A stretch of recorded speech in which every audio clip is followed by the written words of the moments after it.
Cricket سے پہلے cricket کی وجہ سے ساری دنیا میں جو بیرون ملک پاکستانی تھے ان سے ملتا تھا میں.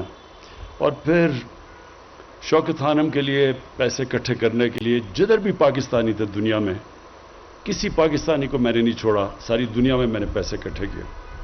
تو اس لیے میرا سب سے انٹریکشن رہا. اور آپ سے بھی پہلا انٹریکشن تو یہ ہے کہ آپ نے شوکت خانم کو بڑی ڈونیشن دی تھی, اس طرح میں آپ کو ملا. تو اس لیے میں جانتا ہوں کہ ہمارا جو سب سے بڑا اثاثہ ہے وہ اوورسیز پاکستانی ہے. اور بدقسمتی سے ہم اس بڑے ٹیلنٹ کو, اس بڑے اثاثے کو ہم صحیح معنی میں ابھی تک اس کا فائدہ نہیں اٹھا سکے, اس کو ٹیپ نہیں کر سکے. اور اس کی وجہ ہے ہمارا جو گورنمنٹ کا سسٹم جیسے ایوالو ہوا ہے, وہ ہوا کیا ہے کہ گورنمنٹ اب بن گئی ہے گورنمنٹ کے لیے. گورنمنٹ ایوالو اس طرح ہو گئی ہے کہ وہ گورنمنٹ اپنے آپ کا ہی فائدہ پہلے دیکھتی ہے, پھر عوام کا فائدہ دیکھتی ہے. حالانکہ گورنمنٹ کا مین کام ہوتا ہے عوام کی بہتری کرنا. تو یہ دو پیرل ٹریکس پہ چل گیا کام. ہمارا جو ڈسکنیکٹ ہے آج کہ پاکستان کی کیا ضرورت ہے, کیا وہ گورنمنٹ وہ پاکستان کی ضرورت پوری کر رہی ہے یا وہ گورنمنٹ اپنے آپ کو چلانے کی ضرورت پوری کر رہی ہے. یہ بڑا, اور یہ ہمارا ملک میں نہیں, یہ آپ اگر دنیا کی تاریخ اٹھا کے دیکھیں تو جب بھی ایک سسٹم ڈی جنریٹ کرتا ہے, جب خرابی کی طرف جاتا ہے تو وہ سسٹم پھر اپنے آپ کو بچانا شروع ہو جاتا ہے. آٹومین ایمپائر کی اگر آپ تاریخ پڑھیں تو جب آٹومین ایمپائر دنیا کا ایک وقت پہ سب سے بڑا ایمپائر تھا, جیسے وہ سکڑتا جا رہا تھا اس کی بیوروکریسی بڑھتی جا رہی تھی. تو اس سے جو میں کہنے کی کوشش کر رہا ہوں یہ کہ جو اس ملک کی اس وقت سب سے بڑی ضرورت کیا ہے, ویلتھ کریشن, دولت میں اضافہ کریں ہم پاکستان کا. دولت میں جب اضافہ کریں گے نوکریاں ملیں گی, ٹیکس کلیکشن بڑھے گی, اتنے جو قرضے چڑھے ہوئے ہیں اس ملک کے اوپر ہم اپنے قرضے واپس کر سکیں گے. لیکن جو گورنمنٹ ہے جس طرح ہماری بن چکی ہے وہ اس طرح دیکھتی نہیں ہے. تو جو ہم اب کوشش کر رہے ہیں کہ یہ جو دو پیرل سٹریمز ہیں ان کو اکٹھا کریں. تو جو اوورسیز پاکستانی ہیں ان کی ریکوائرمنٹ یہ ہے کہ جب وہ پاکستان میں آئیں تو ان کے لیے آسانیاں پیدا کریں, ہم ان کے لیے ہم موقع پیدا کریں کہ وہ اپنا پیسہ انویسٹ کر سکیں. لوگوں کو اس چیز کا علم نہیں ہے کہ جو اوورسیز پاکستانی کے پاس اس وقت جو ان کا جی ڈی پی یا سالانہ آمدنی ہے 90 لاکھ پاکستانی باہر ہیں. یہ 90 لاکھ پاکستانی کی جو سالانہ آمدنی ہے وہ تقریباً ہماری 22 کروڑ لوگوں کی اتنی آمدنی ہے. تو یہ سب سے پیسے والے, ہنر والے اس وقت پاکستانی باہر بیٹھے ہوئے ہیں. ایک سسٹم نے جو ابھی مسلم نے بڑی اچھی طرح بیان کیا کہ ایک سسٹم ان کو یہاں چلنے نہیں دے رہا تھا, وہ باہر جا کے کامیاب ہو گئے. یہاں کامیاب نہیں ہو سکتے, سسٹم روک کے رکھا ہوا تھا. باہر گئے, انہوں نے کوئی سفارش نہیں تھی, لیکن سسٹم نے اجازت دی ان کو پیسہ بنانے کی, کامیاب ہونے کی. اور یہی آپ دیکھیں گے جو ہمارا بہترین ٹیلنٹ باہر چلا گیا, اس کی بہت بڑی وجہ یہ تھی ہم اس ملک میں ان کو اس ٹیلنٹ کو فنکشن کرنے کے لیے موقع نہیں پرووائڈ کر رہے تھے. تو ہم اس وقت اس احساسے کو جو باہر ہمارا بیٹھا ہوا ہے, جس کے پاس ڈالرز ہیں, انویسٹمنٹ کرنے کے لیے ڈالرز ہیں. اب دو چیزیں ہیں, ایک تو وہ جب انویسٹ کریں گے تو ہماری نوجوان آبادی ہے, ان کو نوکریوں کی ضرورت ہے. تو ایک تو ہم نے اپنی نوجوان آبادی کو نوکریاں دینی ہیں, تو جب وہ پیسہ اپنا انویسٹ کریں گے نوکریاں ملیں گی. لیکن اس سے بھی بڑی چیز اس وقت پاکستان کا مسئلہ یہ ہے کہ ہم نے اپنی تاریخ میں کوشش ہی نہیں کی اپنی ایکسپورٹس بڑھانے کی. ایک ملک تب امیر ہوتا ہے جب اس کے پاس چیزیں دنیا کو بیچنے کے لیے ہوں. جب اس نے اپنے ایکسپورٹس بڑھائی نہیں, یعنی ایک سنگاپور کی 300 ارب ڈالر کی ایکسپورٹس ہے, 60 لاکھ کی آبادی ہوگی اس کی. پاکستان کی انشاءاللہ اس باری 30 ارب کی ایکسپورٹس ہوگی. ملیشیا جس کی کوئی 6 کروڑ کی آبادی ہے اس کی 200 ارب ڈالر کی ایکسپورٹس ہے. تو ہم 22 کروڑ لوگ سوچیں کہ ہم کتنی چیزیں ایکسپورٹ کر سکتے تھے اب, لیکن کبھی نہ گورنمنٹ کسی نے کوشش ہی نہیں کی. تو جب تک ہم اپنی ایکسپورٹس بڑھا رہے ہیں اور ایکسپورٹس بڑھیں گی تو ہم اپنا ڈالر کا قرضہ واپس کریں گے. ایکسپورٹس بڑھیں گی تو ہمارا روپیہ مضبوط ہوگا, لوگوں کی دولت میں اضافہ ہوگا. لیکن جب تک ہماری ایکسپورٹس نہیں بڑھ رہی تو جو ہمارا اوورسیز پاکستانی بیٹھے ہوئے ہیں ان کو کسی طرح پاکستان میں لائیں تاکہ وہ انویسٹمنٹ کریں. جب وہ انویسٹمنٹ کریں گے ہمارے ڈالرز, اور جب ڈالر لے کے آئیں گے ہمارے ریزروز بڑھیں گے, روپیہ مضبوط ہوگا. جیسے جیسے روپیہ مضبوط ہوتا جائے گا مہنگائی کم ہوتی جائے گی, غربت کم ہوگی. تو اس سائیکل میں آپ نے سمجھنا ہے کہ کیوں ضروری ہے ہمیں کہ ہم اوورسیز پاکستانی جس طرح مسلم ہیں ان کو پوری طرح کوشش کریں کہ پاکستان میں وہ موقع دیں کہ وہ اپنا پیسہ انویسٹ کر سکیں. ابھی تک اوورسیز پاکستانی کیا کرتے تھے؟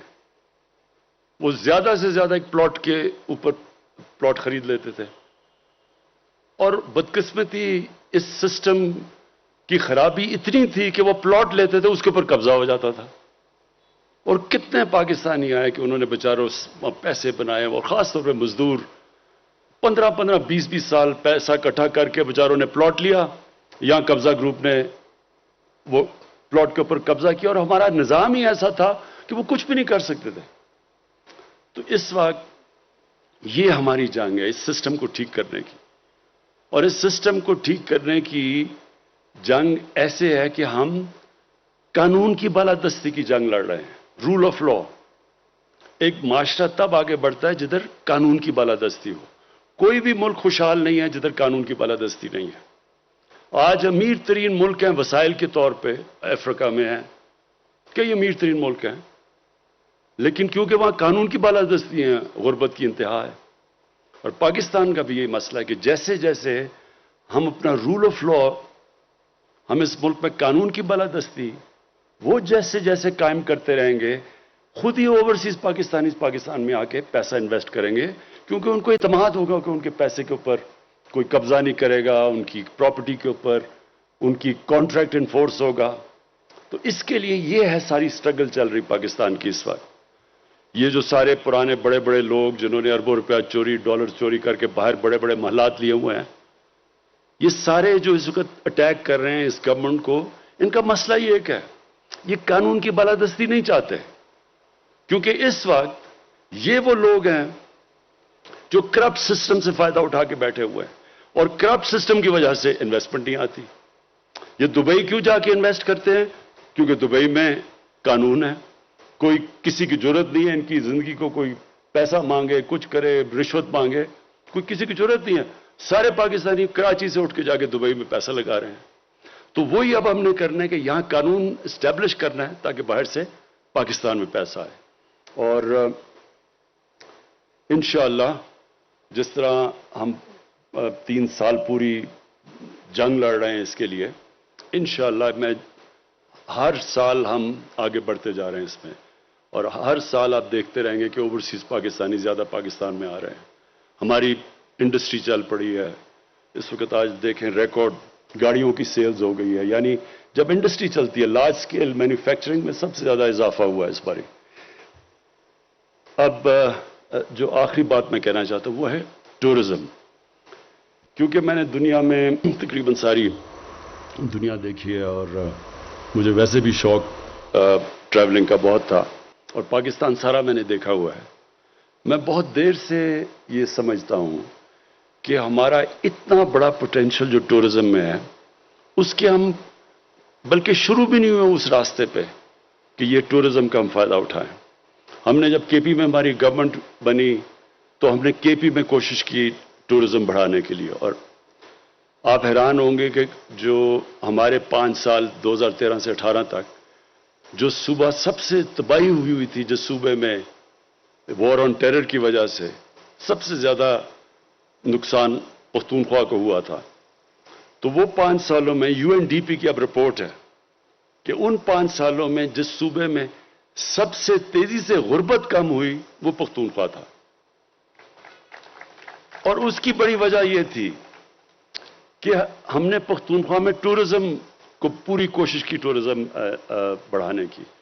یہاں گلیات کے لوگ آپ کو بتائیں گے کہ 1 سال کے اندر ہمارے پہلے 1.5-2 سالوں میں یہاں زمین کی قیمتیں دگنی ہو گئی گلیات میں. اور کیونکہ ہم نے یہاں ٹورزم کے لیے ساری پروویژن کی. دیکھیں سب سے تیزی سے ہم اس ملک میں اپنی دولت میں اضافہ کر سکتے ہیں, ویلتھ کریٹ کر سکتے ہیں ٹورزم کو بڑھا کے. اور یہ جو آج مسلم یہ ایک اس سفر کے اوپر ایک بہت بڑا قدم ہے. ہلٹن جیسا اگر بڑا برانڈ اور اس جگہ پہ یہ واٹر شیڈ کے اوپر ہے, اس سے بہتر لوکیشن نہیں مل سکتا کہیں بھی. جب آپ ہلٹن جیسا یہاں 5 سٹار جب ایک ہوٹل بنے گا تو اس سے کیا ہوگا؟ اس سے پیسے والے لوگ آئیں گے. اصل میں ٹورزم 2 قسم کی ہوتی ہے, ایک میس ٹورزم ہوتی ہے, ایک ہائی اینڈ ٹورزم ہوتی ہے. جو اصل پیسہ جنریٹ ہوتا ہے وہ ہائی اینڈ ٹورزم سے ہوتا ہے. تو جب ہلٹن آتا ہے تو ہائی اینڈ ٹورزم آگے بڑھتی ہے. اس کے ساتھ ساتھ پھر جو چیزیں کیا آئیں گی, یہاں سکینگ بڑھے گی. پہلے سردیوں میں خالی پڑا ہوتا تھا یہ سارے گلیات, اب سردیوں گرمیوں میں دونوں میں ہوٹلز بھرے ہوئے ہوتے ہیں. تو اصل میں جو اب اگلا فیز پاکستان میں آ رہا ہے, ریزورٹس, ہوٹلز کے بعد ریزورٹس اور پھر سکینگ. آپ کو حیرت ہوگی کہ پاکستان, ایک آسٹرین نے مجھے بتایا کہ جو پاکستان میں سکینگ ہے وہ دنیا میں اتنی نہیں, کیونکہ اب بڑی دیر تک برف رہتی ہے. ہمارے پہاڑ اتنے اونچے ہیں, یہ سارا پختونخوا کے اندر اور آگے ناردرن ایریاز میں, کہ ہم وہ سردیوں میں بھی ہوٹلز بھرے رہیں گے سکینگ کی وجہ سے, اور گرمیوں میں ویسی لوکل ٹورزم اتنی ہے. عید کی چھٹیوں میں 27 لاکھ ٹورسٹ آئے ہیں پختونخوا کے اندر, 27 لاکھ ٹورسٹ آئے ہیں. اب سوچیں کہ یہ جب ٹورسٹ آیا ہے اس کے لیے ہم کوئی ریزورٹس کر دیتے ہیں. وہ بچوں کے ساتھ لوگ آتے ہیں, بچوں کے لیے جس طرح یہاں سے دبئی جاتے ہیں. اب دبئی میں کیا ہے, وہ صرف ریت ہے, سمندر ہے, لیکن وہ ریزورٹس بنا دیتے ہیں, وہ ریزورٹس پہ پہنچ جاتے ہیں لوگ, اور ریزورٹس کی وجہ سے پیسہ خرچ کرتے ہیں وہاں. تو وہ جو ٹورزم کی جو ویلیو ایڈ ہوتا ہے وہ جب آپ ریزورٹس کی طرف جاتے ہیں. تو اب اگلا فیز اس کا آئے گا, ریزورٹس ڈیولپ کریں گے, اسکیم, اور یہاں آگے بڑے ایریاز ہیں. ممتاز یہ نہ سمجھو کہ یہ صرف تمہارا پہلا بیرن پاکستان میں ہے. یہ آپ آگے ہم نے بڑی زبردست جگہیں دیکھی ہوئی ہیں. اور وہ میں آپ کو بتاؤں, آپ کا بالکل پوائنٹ ٹھیک ہے کہ اس کے جو زمین کی قیمت ہے وہ اتنی زیادہ ہو جاتی ہے کہ وہ اس کا فیزیبل نہیں رہتا ریزورٹ بنانے کے لیے. تو ہم نے اب پختونخوا میں اور گلگت بلتستان میں ہم نے اب زوننگ کی ہے, اور ان زوننگ کے اندر ہم پھر لیز کریں گے اور سستی لیز کریں گے ریزورٹس کے لیے, جو بھی آپ نے باتیں کی. اور 50 سال ویسے لمبی لیز ہوتی ہے, آپ کہتے ہیں 100 سال, تو یہ بھی ہم ڈیبیٹ کر لیں گے کہ 50 سال یا سے زیادہ کرنی ہے. لیکن ہماری پوری کوشش ہوگی کہ ٹورزم کے لیے اب ہم ان کے لیے جو چیزیں امپورٹ کریں ٹورزم کے لیے, اس میں بھی کنسیشن دیں, اس میں بھی ڈیوٹی کم کریں جو یہاں پاکستان میں نہیں بنتی, اور آپ کو زمین بھی سستی دیں تاکہ پروموٹ کریں اس کے اندر. اور میرا یہ اوپینین ہے کہ انشاءاللہ اگر ہم نے صحیح معنی میں ٹورزم کے اوپر توجہ دے دی جو اب ہم دے رہے ہیں, تو انشاءاللہ یہ جو ہمارا قرضہ ہے یہ صرف ہم ٹورزم کے اوپر ہم اپنا پاکستان میں بیرونی ملک قرضہ اتار سکتے ہیں. میں پھر سے ممتاز آپ کو آج اس گراؤنڈ بریکنگ میں مبارک دیتا ہوں. میں اسپیشلی اس لیے آج آیا گراؤنڈ بریکنگ پہ. عموماً تو میں انتظار کروں گا جب اس کی اوپننگ ہوگی آپ کی ہوٹل کی, لیکن گراؤنڈ بریکنگ میں اس لیے کیونکہ مجھے پتہ ہے کہ آپ کو میں نے پہلی دفعہ سجیسٹ کیا تھا یہاں کے نتھیا گلی میں آ کے ریزورٹ بناؤ, آج سے 4-5 سال پہلے.